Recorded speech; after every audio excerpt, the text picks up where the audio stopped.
10 after 8. In a breakthrough move today for people living with cystic fibrosis, Pharmac has announced it wants to fund Trikafta, which is being described by some as an absolute miracle drug.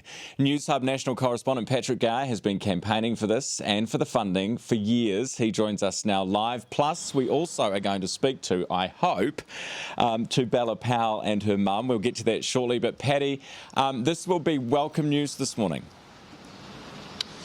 Ryan, this is actually momentous news for anybody with cystic fibrosis in New Zealand, because it is turning their hopes and their dreams of having a normal life into reality. And I haven't been fighting for it for years. It wasn't even invented years ago. Nobody had heard of it until about July last year. Now it is on Pharmac's list of drugs that need to be funded. And for all of those people out there, I won't sugarcoat it. Cystic fibrosis is a death sentence for people. They have a miserable life. This drug overnight can turn that around, and when it is funded by Pharmac and Kiwis can have access to that, it will change their lives forever. It is a momentous day for cystic fibrosis in New Zealand. It is a very expensive drug though, Paddy, as you say, relatively new, but quite expensive. Can Pharmac afford it? Well, that's the big question at the moment. Look, Ryan, it costs about $330,000 a year. It's come down from about $500,000 a year last year to around about $330,000 a year, with 400 people potentially eligible for it in New Zealand. Just doing the maths in my head right now, that's about $130 million a year. And as everybody knows, Pharmac is already out of money. So this is a big play by Pharmac to put this out there like this. It essentially is saying to the government, hey, look, we might need some more money to fund this drug and save these lives, or else it's going to come in at the expense of another drug. One crucial thing to point out, and what Pharmac has said today, is that it puts a high priority on Trikafta. So despite the expense, it has done an economic health assessment of what cystic fibrosis costs in terms of treatment in hospitals and whatnot, and says that this drug needs a high priority. But either Pharmac gets more money from the government or other drugs miss out. So, yes, some big decisions coming up, Ryan. You're quite right. Yeah, and a big play from them too. Paddy, thank you so much for that. That is Paddy Gower, who's with us live from Wellington this morning. Someone whose life this will change is Bella Powell, who has cystic fibrosis. She's with us this morning, along with her mum, Alex, to talk about reaction to this morning's news. Good morning, Bella. Good morning, mum, Alex. How are you guys doing? We're good. We're really good. Great news this morning for our community. It's fantastic. Yeah, tell us what this means for you, Bella. This is the cultivation of what so many people have been working so hard for since Trikafta became something known to the CF community. It's not only a glimmer of hope for us who don't have a life without this drug, but it's also going to give that sort of reassurance to families that CF isn't a death sentence, and CF is something that can allow people to live full lives. How has it changed your life? There are two different pictures from look at me early last year to look at me now. I've gone from not being able to make it up the 6 steps to my front door, not being able to hold a conversation or laugh properly, to going back to the gym, going back to school, doing my aerial gymnastics again, walking the dog, being a part of my family. And it's something that I can't actually put into words how much it has impacted my life.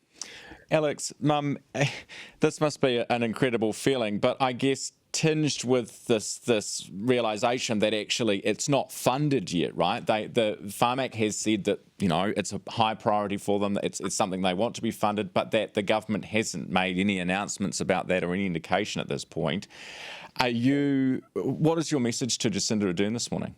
Well, my message, I think you said it so beautifully, Ryan, earlier. You said it was, you know, it's a glimmer of hope. And I think we are one of many families that are, through no fault of our own, are in a situation where we are needing drugs that are now on this list. So you've got 114 drugs on that list. And I think things like this give people a real glimmer of hope, and the government really now needs to look at funding this sort of these drugs, not only for us but for all these other people as well. And I think the true cost of COVID really is going to come out in the numbers of people that have died as a result of not getting access to drugs when they are sitting there on a list waiting to be funded, and the only people that can fund that are the government. How frustrating is that? Just how much money and attention is going into COVID, and you're not the only family, but families, sit and watch and wait and have been campaigning. Well, I think if you look at we're in Auckland, so you look at the cost of keeping Auckland in lockdown, and to the extent that it is, and the cost of that to the government and to the community. And that money could be going in very, very easily to actually saving the lives of a lot of people. And we speak on behalf of so many others. So many others have been campaigning for a lot longer than us. We have been the lucky ones. And that we had something that started in July, and now we're here in 2021, and we're actually on the list. So we're part of a lot of, the voice for a lot of people who really deserve to have access to these much needed drugs that people need to have in order to survive. And I think if we looked at the amounts of money that are being spent, there are other ways of where you can put your money. And I think we need to save the lives of a lot of people at the moment. Bella, when I spoke to you 5 years ago, and I think we've spoken about this before, and you said, look, this doesn't define me, I define it, and you were so determined. You said, I want to have a normal life, and that included going to school balls and going into university. With this drug now on the horizon, what is your plan for going forward?